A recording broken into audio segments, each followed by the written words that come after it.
Igbo ndị ọma ekelekwa m unu oge ruokwala ọzọ maka akụkọ ụwa nke si n'Enyimba TV Aba abịara gị na nke taa bụ Wednesday abalị 16 n'ọnwa iri afọ 2024 ma bụrụkwa ahịa nkwọ n'ala Igbo oji ngaji iri chetakwa ndị ji aka ọ bụ m Ezinne Mmadụ ji ngwugwu akụkọ nke taa. Emere anyị ihe ngosi n'ụlọ nzukọ nnọchiteanya nke nnukwu ụlọ nzukọ Omeiwu dịka Omeiwu Kawu Sumailia sitere mpaghara Kano South na-ebo ebubo n'ọtụtụ n'ime ndị ogbo ya bụ ndị omeiwu nọ n'ụlọ nzukọ ukwu ahụ na-aṅụ ọgwụ ike ma na-emetọkwa ọgwụ ike ebe ha na-eme nke a n'oge ha nọ n'ọrụ. Omeiwu Sumailia kwupụtara nke a mgbe ọ na-eme ntụnye nke ya n'otu arụmarụ bụkwanụ nke mere gbasara otu ụkpụrụ iwu na-achọ ka ehiwe ụlọ akwụkwọ nke ga-ahụ maka mgbasa ozi gbasara ọgwụ ike nakwa mkpọghachi echiche nke ndị metọrọla ọgwụ ike n'oge ụlọ nzukọ ahụ nọ ya. O boro ebubo n'ọtụtụ n'ime ndị omeiwu ibe ya jicha ọgwụ ike na-eme ihe ma dobekwa ya n'ọfịs ha dịgasị iche iche n'ogige ụlọ nzukọ ukwu ahụ nakwa n'ebe obibi ha. O kwukwara na ihe ka n'ọnụọgụgụ n'ime ndị omeiwu nwechara ihe jikọrọ ha na ndị na-atụ mgbere ọgwụ ike. Omeiwu Sumailia kwukwara na ya ma ndị ndọrọndọrọ ọchịchị bụ ndị apata ukwu bụkwanụ ndị na-akwado ndị na-atụ mgbere ọgwụ ike n'ọrụ ọjọọ a nke ha na-arụ bụkwanụ nke megidere iwu. Onye isi oche nke ụlọ ọrụ na-ahụ maka ịkpatara ọchịchị etiti ego bụ FIRS n'aha mkpirisi bụ Zak Adedeji ekwuola na ụkpụrụ iwu anọ ahụ onye isi ala Bola Tinubu zigara ụlọ nzukọ ukwu n'ihe metụtara ụtụ isi abụghị maka ịgbali ụtụ isi ndị enweburu enwe n'ala Naịjirịa elu. Adedeji mere ka mara nke a mgbe ọ wụchara n'ihu otu kọmitii ụlọ nzukọ omeiwu ukwu n'ihe metụtara okwu ego. Onye isi ụlọ ọrụ FIRS a kwupụtakwara na aha ụlọ ọrụ ha ahụ anaghị egosipụtacha akụkụ niile nke ọrụ ha na-arụzu ndị nke gụnyere ụtụ ntụkwasị VAT nke pasentị 85 ya na-agara steeti dịgasị iche iche ebe ihe dịka naanị pasentị 15 bụ nke na-abịara ọchịchị etiti. Ụlọ nzukọ omeiwu steeti Rivers nke Martin Amaehule nọ n'isi ya akpọpụtala oche onye ji ọkwa Chief of Staff nke gọvanọ steeti ahụ bụ Edison Ehie na mmadụ atọ ndị ọzọ dịka nke Tọgbọ Chakoo ndị na-adọnyere gọvanọ Siminalayi Fubara ukwu n'ihe na-abụghị nnọkọ nke akọwara na ha abịabeghị na ụbọchị ruru 152. Ọnụ na-ekwuru ụlọ nzukọ ahụ bụ Martin Amaehule mgbe o mere ka mara nke a n'oge nnọkọ ha rụtụrụ aka na Ehie esiteghị n'ụzọ ndị kwesịrị ekwesị zibatara ụlọ nzukọ omeiwu ahụ ozi gbasara ọkwa ọrụ ọhụrụ nke nyere ya. N'ihi ya oche ya enweghịzi onye ọbụla nọ ya ka ọ dị ugbu a n'ụlọ nzukọ ahụ.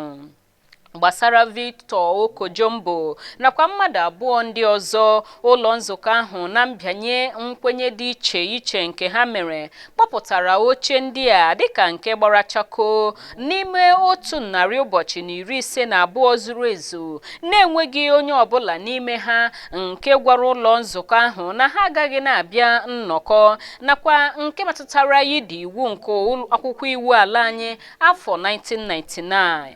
Ụlọ nzukọ ahụ gara n'ihu kwekọrịta idegara ụlọ ọrụ na-ahụ maka ntuliaka n'ala anyị INEC akwụkwọ ịhazigharị ntuliaka iji họpụta ndị ga-anọ n'oche ndị a n'ime abalị 90 bụkwanụ nke a ga-ekwe ka ọ wụrụ na ọ ga-adị otu ahụ maka nnọchiteanya kwesịrị ekwesị nke ndị mmadụ. Ụlọ nzukọ ahụ nwekwara nkwekọrịta inye gọvanọ Fubara ohere ọzọ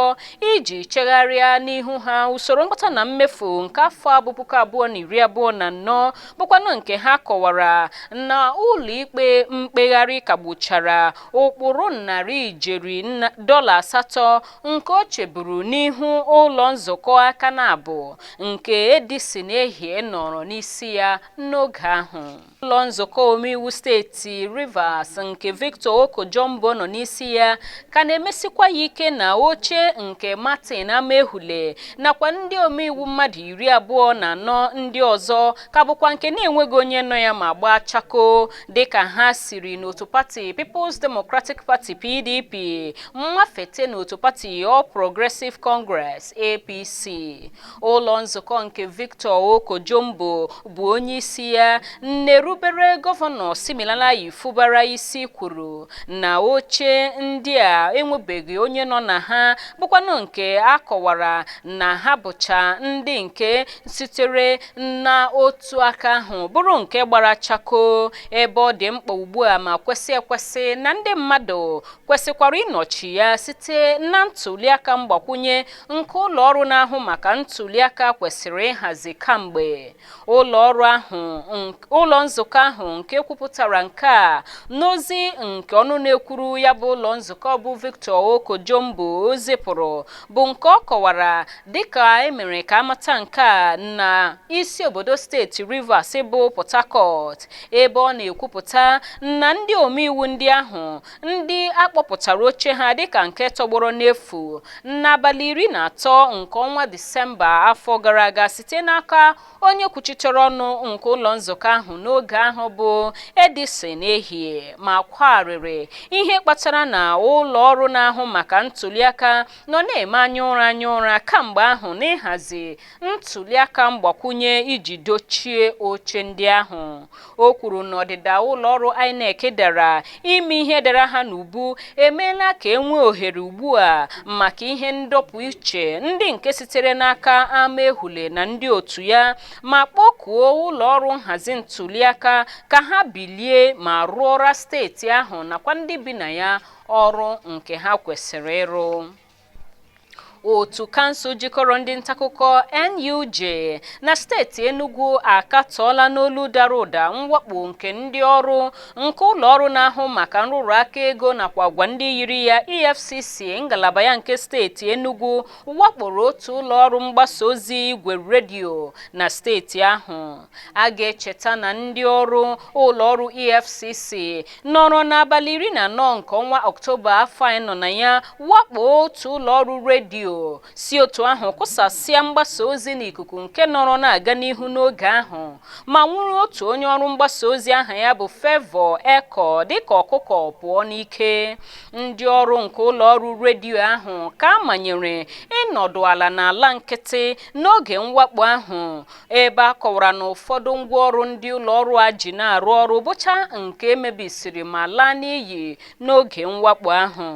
Onye isi otu NUJ na steeti Enugu bụ Maazị Sam Udekwe kwuru na omume a nke ụlọ ọrụ EFCC mere jọrọ ezigbo njọ n'ozi nke odeakwụkwọ otu kansụl ahụ bụ Dem Ifeoma Amụta Nzekwe zipụrụ kọwara na agwa abụghị ihe eji mara ndị ọrụ azụrụ azụ n'agbanyeghị otu ọbụla nnyocha eji n'aka ma na-emesirisi ruo n'ike. Onye isi oche nke otu ahụ mgbe ọ na-akpọ oku ka eme nnyocha tọrọ atọ n'okwu a iji chọpụta ma ọ bụ ndị ọrụ EFCC n'eziokwu rụrụ ọrụ a ma gwa ụlọ ọrụ EFCC ka ha rịọ ụlọ ọrụ igwe redio ahụ nakwa ọhaneze mgbaghara maka agwa nke ha kpara na-eweda ịrụ ọrụ ha n'ala n'anya ọhaneze.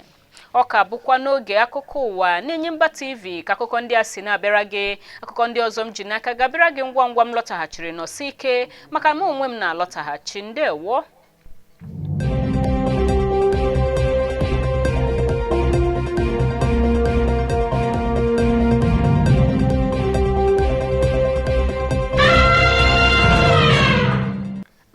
Na-eburu n'obi na ịka nọ ebe ahụ ka anyị gaa n'ihu n'akụkọ ndị nka anyị ka ji n'aka fọrọ.